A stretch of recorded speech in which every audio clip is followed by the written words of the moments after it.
70 ఏళ్లు నీటి అడుగున ఉన్న గుడి మళ్లీ భక్తుల దగ్గరికి ఎలా వచ్చింది?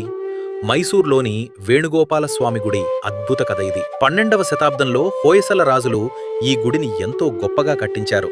కానీ 1911లో అప్పటి ఇంజనీర్ విశ్వేశ్వరయ్య గారు రైతుల కోసం ఆ ప్రాంతంలో డ్యాంను నిర్మించారు.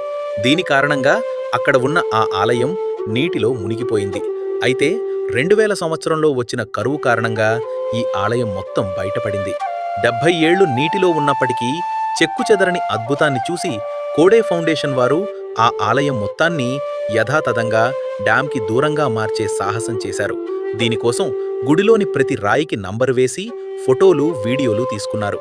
తర్వాత ఒక్కొక్క రాయిని జాగ్రత్తగా విడదీసి కిలోమీటరు దూరంలో ఉన్న కన్నంబాడి గ్రామంలో ఆలయ పునర్నిర్మాణం చేపట్టారు. దాదాపు 10 సంవత్సరాల వ్యవధిలో పాత కట్టడంలోని ఒక్క రాయి కూడా మారకుండా తిరిగి అచ్చం పాత